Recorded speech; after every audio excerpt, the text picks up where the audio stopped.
And we continue our conversation this morning on the two Supreme Court cases coming up this morning, beginning at 10, on the consideration of President Biden's student loan forgiveness plan. And joining us to talk about that are Elizabeth Wydra. She is president of the Constitutional Accountability Center. And joining us from the Heritage Foundation, Giancarlo Canaparo, who is Legal and Judicial Studies Senior Fellow, Legal Fellow. Thanks to both of you for being in here. First of all, Elizabeth, tell us what the Constitutional Accountability Center is. Yes, so we are a nonprofit public interest law firm here in Washington, D.C. that seeks to make real the progressive promise of the Constitution.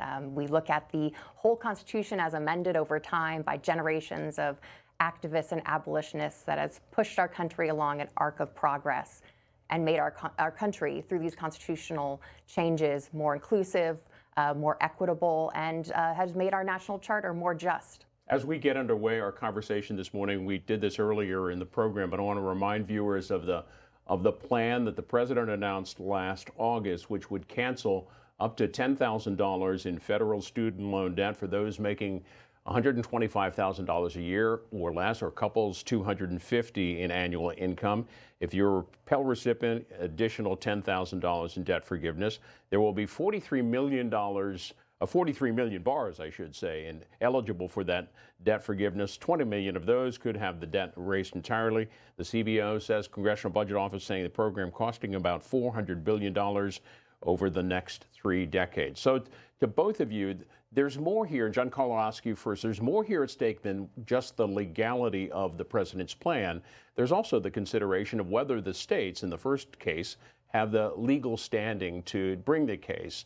Tell us a little bit more about that, and what's your view on the standing of those 6 states? Sure. So standing is a legal doctrine that arises out of the cases or controversies requirement of Article 3. And what it says is if you want to be able to bring a lawsuit in federal court, you have to have an injury that was caused by the other side that a court can fix. And it has to be a real injury and not a concrete one. So you have a number of injuries alleged here by the states and the individual plaintiff in the second case.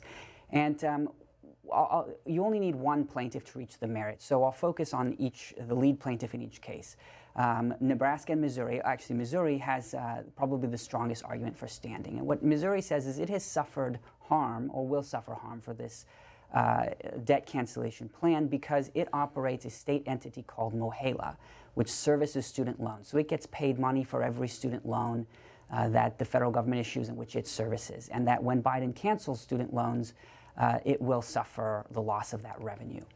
And then the student in this case has probably a weaker argument, and he makes the claim that because he was not eligible for student loan relief. In the second case. In the second case, right, he suffers a procedural injury, which is that he was not able to participate in the normal rulemaking process.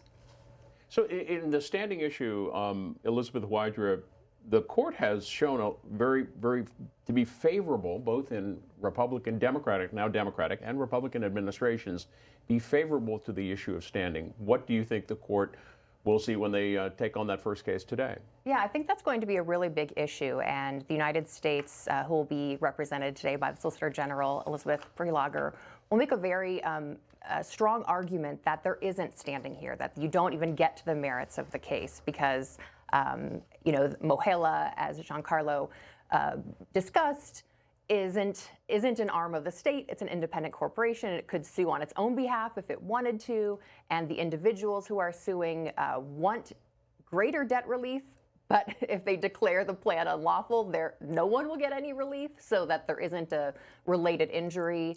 The court has seen over time this pattern, as you said, both Republican and Democratic administrations, where state attorneys general come to the court seeking to invalidate a plan. There might be the opportunity this time for the court to say, this political plan is something that is constitutional, or at least is not going to be challenged by these particular plaintiffs, and then we'll see if there are any other plaintiffs who step up. Technically, it's not the president forgiving the loan, it's the Secretary of Education under the HEROES Act. Starting with you, Elizabeth, tell us your view of that bill, that act that was passed in 2003, and whether it applies here, it can apply here. Yeah, absolutely. So you're exactly right. The Congress has passed legislation that gives the Secretary of Education authority and discretion to waive or modify certain repayment obligations or regulations more generally related to federally held student loans.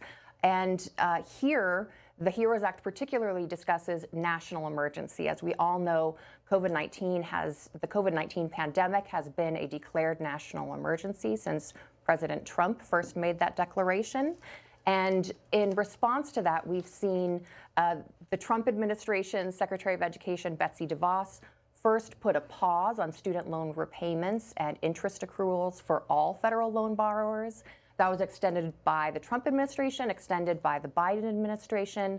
And then in this particular instance, the Secretary of Education decided that they would stop that loan repayment pause and go with a two-pronged approach. They would stop the repayment pause, but then they would have targeted debt relief for lower income borrowers that they determined pursuant to the HEROES Act or more likely to be at risk of delinquency and default on their loan repayments. So the Secretary in August 2022 came up with this two-pronged targeted debt relief approach that is, and we argue in a brief on behalf of one of the co-sponsors and co-authors of the HEROES Act, that this is plainly within the statutory text of the HEROES Act. Giancarlo Canaparo, your argument against what would you say that why the HEROES Act should not apply in this case? Sure. So a little bit of background context. The HEROES Act was passed shortly after 9/11 and was targeted at, although as is typical, used much broader language than reaching military service members deployed overseas after 9/11 and to give them relief. And as Ms. Wydra says, the operative language is waive and modify, but it's not all of the operative language. The Act is limited only to individuals who have suffered financial harm directly traceable to the underlying emergency, which in this case is the COVID-19 pandemic, and only to the extent necessary to keep them from being made worse off. So really where I think Biden is going to be in a lot of trouble at the Supreme Court is not necessarily the waive and modify language, although there is reason to think that that the court will think that that language is at least at best ambiguous, in which case we'll be in what's called the major questions doctrine realm, and I'll get to that in a minute. But this necessary limitation is probably a problem for Biden because he hasn't made any effort to target the debt relief to the people who are actually suffering harm. So his plan will give debt relief to 95.5% of all borrowers, including people who make incomes in the top 5%. So Elizabeth Wydra, is that too broad a target? Well, I disagree that they have not taken care to target the debt relief. The Secretary of Education looked at historical and economic data to determine which class of borrowers were more likely to be included in the terms of the HEROES Act of 2003, which is the one we're talking about here, the one that was passed after the HEROES Act of 2001. And you know, there they looked specifically to see who was more likely to be in delinquency or default on these federally held loan payments. And I think there's really no dispute that if we simply stopped the repayment pause without any type of relief, that people would be in a serious financial crisis. Certain classes of borrowers would be.